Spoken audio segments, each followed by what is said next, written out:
વાત હવે સુરતની। સુરતમાં બીઆરટીએસ અને સિટી બસ સંચાલકો હડતાળ પર ઉતર્યા છે। બીઆરટીએસ અને સિટી બસ સંચાલકો 3 દિવસની હડતાળ પર છે। સરકારનો કાયદો ડ્રાઈવરની વિરુદ્ધ હોવાના આરોપ સાથે હડતાળ પર ઉતર્યા છે। અકસ્માતમાં મૃત્યુ થાય તો ડ્રાઈવરને 10 વર્ષની જેલ અને 7 લાખના દંડનો વિરોધ કરાઈ રહ્યો છે। બીઆરટીએસ રૂટ પર વારંવાર અકસ્માતોને કારણે અકસ્માતની સજામાં ફેરફાર કરવામાં આવ્યો છે।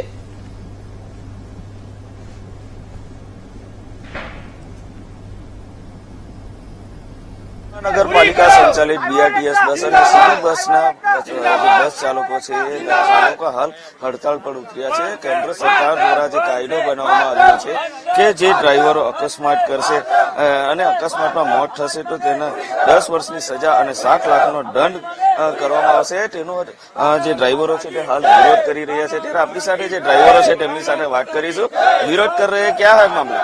विरोध इसके लिए कर रहे सब, ये सेंट्रल गवर्नमेंट ने काला कानून लिया है ड्राइवरों के लिए कि 10 साल का सजा हो जाएगा, 10-15 साल का 5-7 लाख रुपए जुर्माना हो जाएगा।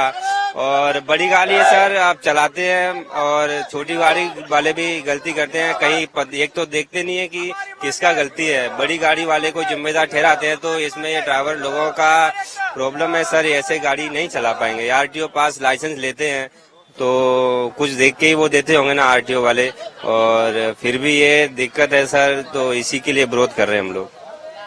કસ્ટી કે ડ્રાઈવરો લાયસન્સ લેતા હોય છે, તમામ જે ટેસ્ટ આપતા હોય છે અને પાસ થઈને જ લાયસન્સ આપવામાં આવે છે। ત્યારે જે સરકાર દ્વારા કાયદો લાદવામાં આવ્યો છે તેનો વિરોધ કરવામાં આવી રહ્યો છે। ત્યારે અન્ય ડ્રાઈવર છે, શું માંગણી છે આપને?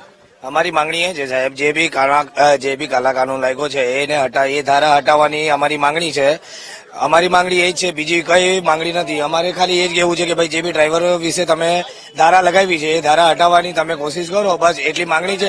જ્યારે સાહેબ અમારે જ્યારે કોરોનામાં ડ્રાઈવર વ્યક્તિની જરૂર પડતી હતી ત્યારે ગમે ત્યાં ડ્રાઈવર પહોંચતો હતો। જ્યારે કોરોના ચાલતો હતો ત્યારે ડ્રાઈવરની જરૂર હતી, ત્યાં સુધી સરકારે માંગણી કરી। હમણાં ડ્રાઈવરોની જરૂર નથી સરકારને, એટલે સરકારને એવા નિયમો નવા લાગુ કરે છે, એટલે ડ્રાઈવરોને હટાવવાની વાત છે। આ તો મારે કહેવાનું છે કે સરકાર જ્યારે લાયસન્સ અમને આપે છે તો લાયસન્સ આપવાનું કારણ શું અમારું? પછી અમારે ડ્રાઇવિંગ કરવી જ નથી। આ ધારાઓ હટાવો તો અમે ડ્રાઈવર તરીકે અમારી ફરજ બજાવીશું, નહીં તો બાકી અમે લોકો ડ્રાઈવરની હડતાલ કરીશું। અને ડ્રાઇવિંગમાં અમે કોઈ દિવસ ભાગ લેવા માંગતા નથી, કે ડ્રાઇવિંગ કરવા માંગતા નથી અમે લોકો। ચોક્કસથી કે જે પ્રમાણે કોરોના કાળમાં જે ડ્રાઈવરો હતા એ ડ્રાઈવરોએ કોરોના કાળ દરમિયાન પણ પોતાની ફરજ નિભાવી હતી। એટલે કે ડ્રાઈવરોની ફક્ત એક જ માંગ છે કે જે પ્રમાણે સરકાર દ્વારા જે કાયદો લાગુ કરવામાં આવ્યો છે એ કાયદો સરકાર લાગુ કરવામાં આવે અને જે ડ્રાઈવરોની માંગ છે એ માંગ પૂરી કરવામાં આવે। જો માંગ પૂરી ન કરવામાં આવે તો તેઓ દ્વારા આ જે હડતાલ છે તે યથાવત રાખવામાં આવશે। કારણ કે જે નેશનલ હાઈવે નંબર 48 પર ચાલતા જે વાહન ચાલકોના ડ્રાઈવરો છે તેઓ પણ હાલ ઘણી જગ્યાએ ચક્કા જામ કરી રહ્યા છે અને આ કાયદાનો વિરોધ કરી રહ્યા છે। ત્યારે ડ્રાઈવરોની ફક્ત એક જ માંગ છે કે આ જે કાયદો લાદવામાં આવ્યો છે તેને રદ કરવામાં આવે।